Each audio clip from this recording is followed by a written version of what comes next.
আমাদের দেশে হয়তো স্বাধীনতা আছে, কিন্তু আমার সিদ্ধান্তে কোনো স্বাধীনতা নেই, বিকজ সোশ্যাল মিডিয়া সেই স্বাধীনতা কেড়ে নিয়েছে। সোশ্যাল মিডিয়াতে আমরা অনেক সাইবার বুলিংয়ের শিকার হচ্ছি, সোশ্যাল মিডিয়াতে আমরা অনেক ক্রিটিসাইজের শিকার হচ্ছি, অ্যান্ড এটাকে আমরা কোনো ক্রাইমই মনে করি না। এটাকে মনে করি আমার ব্যক্তি স্বাধীনতা, আমি তাকে পচাবো, আমি তাকে রোস্ট করবো, অ্যান্ড ইটস মাই ফ্রিডম। আল্লাহ বলছেন আমি ডিসাইড করব কে জান্নাতে কে জাহান্নামে, তুমি না। এবং আমি মনে করি আমরা বাঙালি পিছিয়ে থাকা একটা বড় কারণ আমরা কারো ভালো দেখতে পারি না, অথবা আমরা কারো সিদ্ধান্তে রেসপেক্ট করতে জানি না। আমরা অলওয়েজ ডিসরেসপেক্ট করতে জানি, আমরা একটা জাজমেন্টে চলে আসি যে ও ভালো ও খারাপ। আমাদের সোসাইটি থেকে আমাদের সোশ্যাল মিডিয়া অনেক বেশি ডেঞ্জারাস, বিকজ আপনি সোসাইটিতে কি করছেন না করছেন খুব একটা মানুষ জানবে না, কিন্তু আপনি যখন সোশ্যাল মিডিয়াতে কোনো একটা স্টেটমেন্ট দিবেন, কোনো একটা কথা বলবেন, কাজ করবেন, সেটা হোক ভালো বা খারাপ, এটা নিয়ে সমালোচনা হবে। আপনি যাই করেন না কেন সমালোচনা করা হয়। রিসেন্ট কিছুদিন ধরে আমি একটা আর্টিকেল পড়ছিলাম এবং বিভিন্ন মানুষের বিভিন্ন স্টেটমেন্ট দেখছিলাম, কেউ ভালোভাবে বলছে, কেউ কটাক্ষ করে বলছে, কিন্তু আমার কাছে মনে হলো বিষয়টা আসলে এমন হওয়া উচিত ছিল না যেমনটা হচ্ছে বা হয়েছে। বিষয়টা এমন হওয়া উচিত ছিল যে ভাইয়া আপনি আপনার লাইফে কি করবেন না করবেন ইটস ইয়োর ডিসিশন। সো আমার এখানে তো বলার কিছু নেই আপনি শিল্পী নাকি শিল্পী না, আপনি ফ্যাকাল্টি নাকি ফ্যাকাল্টি না, আপনি গায়ক নাকি গায়ক না। এই জায়গাগুলো ইম্পর্টেন্ট না, ইম্পর্টেন্ট হলো যে আমার ব্যক্তি স্বাধীনতা বলে একটা বিষয় আছে। আমরা অলওয়েজ একটা বিষয় নিয়ে ফাইট করি যে আমার লাইফ, আমার রুলস, আমি যা ইচ্ছে তাই করব।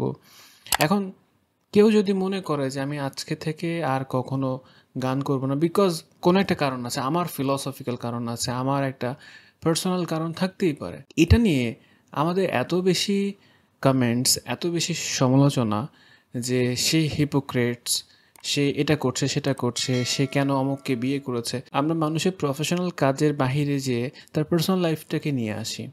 আমি কাউকে আসলে ডিফেন্ড করছি না, আমি জাস্ট একটা জিনিস বলার চেষ্টা করছি, এবং আমি চাই না যে ভিডিওটা অনেক মানুষের কাছে যাক। আমি চাই যে যত সংখ্যক মানুষের কাছে গেলে এই ভিডিওটা তাদের ইনসাইট ডেভেলপ করবে বা তাদেরকে হেল্প করবে, তাদেরকে সামহাউ একটা মাইন্ডসেট গ্রো করবে যে ভাই তার লাইফ তার কাছে, আমার লাইফ আমার কাছে। দিন শেষে আপনি আপনার জন্য, কে কী করলো কে কী করলো না এটা আসলে কিছুই যায় আসে না। এবং আমি মনে করি আমরা বাঙালি পিছিয়ে থাকা একটা বড় কারণ আমরা কারো ভালো দেখতে পারি না, অথবা আমরা কারো সিদ্ধান্তে রেসপেক্ট করতে জানি না। আমরা অলওয়েজ ডিসরেসপেক্ট করতে জানি, আমরা একটা জাজমেন্টে চলে আসি যে ও ভালো ও খারাপ। মানে বিষয়টা এমন, কিছু মানুষ মনে করেন যে গান গাইলে মানুষ খারাপ, গান গাওয়া হারাম, গান গাইলে মানুষ জাহান্নামী।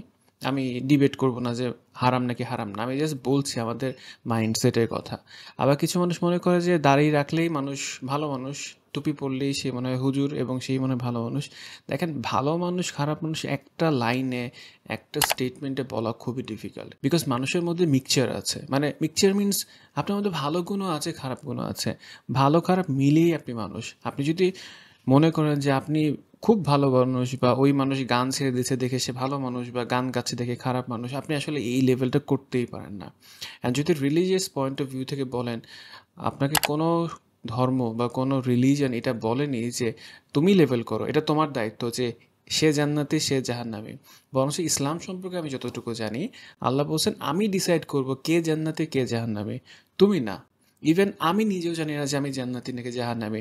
সো কেন আমরা মানুষকে দুনিয়ার বুকে জান্নাতে পাঠাচ্ছি, জাহান্নামে পাঠাচ্ছি? আমাদের তো দরকার নেই, আমরা আমাদের নিজেদের কাজে ফোকাস হতে পারি। এখন একটা বিষয় চলে আসে যে একটা মানুষ গান ছেড়ে দিচ্ছে বা মিডিয়া ওয়ার্ল্ড ছেড়ে দিচ্ছে, তার পার্সোনাল কারণ থাকতে পারে, তার রিলিজিয়াস ভ্যালুস থাকতে পারে। ওকে, আমরা সম্মান করি তাকে, তার এই ভ্যালুসগুলোকে। তাহলে আপনি এতদিন কেন নামাজ পড়েন নাই, তাহলে এতদিন কেন গান গেয়েছেন? এগুলো খুবই বুলশিট একটা স্টেটমেন্ট। নিউজ ফিডে এই স্ট্যাটাস বা এই ধরনের পোস্ট দেখার পর আমার কাছে জাস্ট একটা জিনিস মনে হয়েছে, আমরা হয়তো পড়ালেখা করছি, সার্টিফিকেট নিচ্ছি, ক্রিয়েটিভ কাজ করছি, বাট আমরা আসলে সভ্য হতে পারিনি। আমরা স্টিল না অসভ্যই রয়ে গেছি। বিকজ একটা সভ্য মানুষ কখনো আরেকটা মানুষকে এইভাবে হার্ট করে লিখতে পারেন না, বলতে পারেন না। কিন্তু আমরা এই পর্দাটা সরিয়ে ফেলেছি। আমরা যে ওই যে কার্টিসি বলে একটা বিষয় আছে, কথা বলার সময় একটা মেনটেন করতে হয়, কাউকে ডিরেক্টলি হার্ট করতে হয় না, ওই ভদ্রতা বোধ আমরা হারিয়ে ফেলেছি, বা আমরা হয়তো শিখিনি, এই যাবৎকালে আমরা শিখতে পারিনি। আমি চেষ্টা করেছি আমার এই ভিডিও থ্রুতে একটা মেসেজ দেওয়া, এবং সেটা হলো যে আমরা সমালোচনা কম করি, করলেও একটু ডিসেন্ট ওয়েতে করি। মানুষকে হার্ট না করি, মানুষের পার্সোনাল লাইফ নিয়ে কথা না বলি, তার প্রফেশন নিয়ে কথা বলি, তার কাজ নিয়ে সমালোচনা করি, কনস্ট্রাকটিভ ক্রিটিসিজম করি, কোনো সাবজেক্টিভ ক্রিটিসিজম না করি। অ্যান্ড মোস্ট ইম্পর্টেন্টলি আমি চেষ্টা করেছি আমার এই ভিডিও যতটুকু কথা বলছি কোনো কথায় কাউকে হার্ট না করে অথবা কাউকে নাম মেনশন না করে কথাগুলো বলার। আমরা একটু কালেকটিভলি চিন্তা করি, আমরা সবাই মিলে যখন ভালো কিছু করব আমাদের সোসাইটি ইমপ্রুভ করবে, আমাদের নেশন ইমপ্রুভ করবে। কেউ গান না গেলে আমাদের কোনো ক্ষতি নেই, কেউ গান গেলে আমাদের কোনো উপকার নেই। এটা জাস্ট একটা এন্টারটেনমেন্ট। যার ইচ্ছা সে গান গাইবে, যার ইচ্ছা সে গান গাইবে না। This is call the freedom. আমার ইচ্ছা করছে না আমি এই ভিডিও বানাবো না, আমার ইচ্ছা করছে না আমি গান গাইবো না। এই স্বাধীনতা যদি আমার না থাকে অ্যাজ এ ইন্ডিভিজুয়াল পার্সন, তাহলে আপনি কীভাবে মনে করেন আমরা একটা ইন্ডিপেন্ডেন্ট দেশে আছি?